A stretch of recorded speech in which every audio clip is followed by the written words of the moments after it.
Tēnā koutou, tēnā koutou, tēnā koutou katoa. Ko Ngaire Kerse taku ingoa.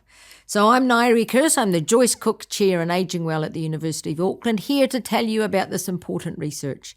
Te Puawaitanga o na Tapawai ki ora tonu, the flourishing of pathways in ageing. Lilacs NZ. This study about ageing in Aotearoa, what do we know and what don't we know? We know that those in advanced age, over 85, are going to increase from a very small 1% of the population to 8% over a very short period of time. For the longest time, we actually didn't know very much about this population, particularly for Māori, for whom the ageing demographic is happening faster. So the changes in Māori society will have significant impact. Thinking about these New Zealanders, they experienced the Depression, a war, and they've seen major changes in New Zealand society and Māori society during their lifetimes. So what we did was to engage with and recruit over 900 people in those age groups from the Bay of Plenty and Rotorua areas in 2010. For the 400 Māori, they were born in 1920 to 1930, and for non-Māori, they were born in 1925, exactly 85 years old. So yes, those who are still with us are now centenarians. This is the only study around the world that has engaged a large number of Indigenous people in a study of ageing, and it has helped put New Zealand on the map for equity research. Let's hear from a few of the participants. Well, the thing is, when I grew up, the theme was, if you wanted to know anything, lie at the feet of your elders and listen,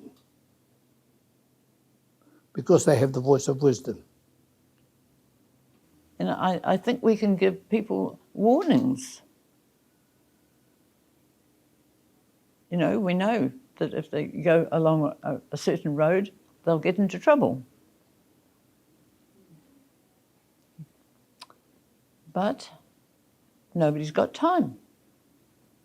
A lot of younger people probably haven't got a clue about the problems older people face, and they'll eventually face too, of course. No point in calling me a silly old bugger, because one of these days they'll be a silly old bugger too, so one day. So we've interviewed and examined this group of people 7 times over 10 years. Every year for 5 years, and then a final interview at 10 years. We gave them a rest. We have a wealth of information about them. This slide shows the pathways from living in the community, the lilac-coloured areas, through living in residential aged care, the salmony colour, to passing away in the green. You'll see from left to right the 10 years of the study. This picture is for the non-Māori participants. In the main, these people were living independently in the community, with a small proportion living in care. Even at age 95, the right-hand side of the graph, those still living, at least 2/3 were living in the community. The second slide is the same picture for Māori, and you see the salmony strip is much smaller. Māori are less likely to live in aged residential care at all stages of the study. And for those living in the community, most of the women were living by themselves, alone, with men being more likely to be married and live in the community. Most were managing very well. Their voices were a major contribution to this study, and I would argue to society and the generations to come. So what did we find, and why does it matter? We now understand some of the factors that lead to less successful ageing, to the development of disability, and to those things that are very costly for our societies. We now understand much better how families interact to be able to support people through their last years, and how the health system interacts, or not, actually, with these older people. Part of the study was about the contributions this group made. They really do contribute to society, to their families, to the next generations. This slide shows Māori women and men in lilac and dark purple contribute more in many ways to their grandchildren than non-Māori counterparts. In fact, 40% were sharing parenting of their mokopuna, and 15% of Māori participants, they were raising their grandchildren as parents. The passing on of the first language, the last on the right, was very important for Māori. So, they are not the overwhelming burden that we seem to be expecting for some portrayals in the media. In fact, a sizable proportion were giving care to someone else regularly, and while paid work was relatively rare, volunteering and informal work was common. This slide now shows the health-related quality of life scores for Māori and non-Māori, and they are the same. Māori had significantly lower economic and educational status than non-Māori, and had more heart failure and diabetes, and yet the health scores, reflecting how health impacts the way you feel, were the same. This suggests resilience in ageing. Mental health scores were higher than the physical health scores. Māori were also more physically active than Pākehā, and they had equal cognitive ability in this very old age group. Now, food.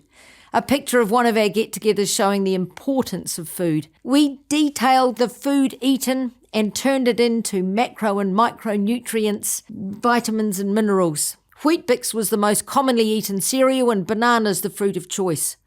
Many were growing, harvesting and eating their own homegrown food.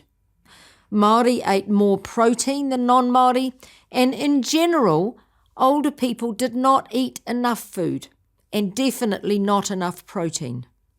We were able to show that greater protein intake meant you were less likely to become frail.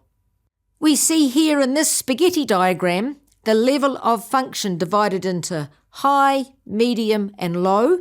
We then follow through all the people to see whether their function gets worse or their function gets better. So going from left to right, you'll see there is quite a number improving over time, sometimes even going from the bottom to the top. This also challenges the well-known adage of, it's all downhill from here for older people. Older people can and do recover and should be given the chance and expected to recover. So, takeaway messages from this study: our people in advanced age are in general resilient and community living. They commonly make essential contributions to their society and families and whānau. Older people need to eat more, especially protein, and need to be given the opportunity to recover and expected to increase their function over time. There is much more to tell about health, social interactions, well-being, but I will leave the last words to the participants.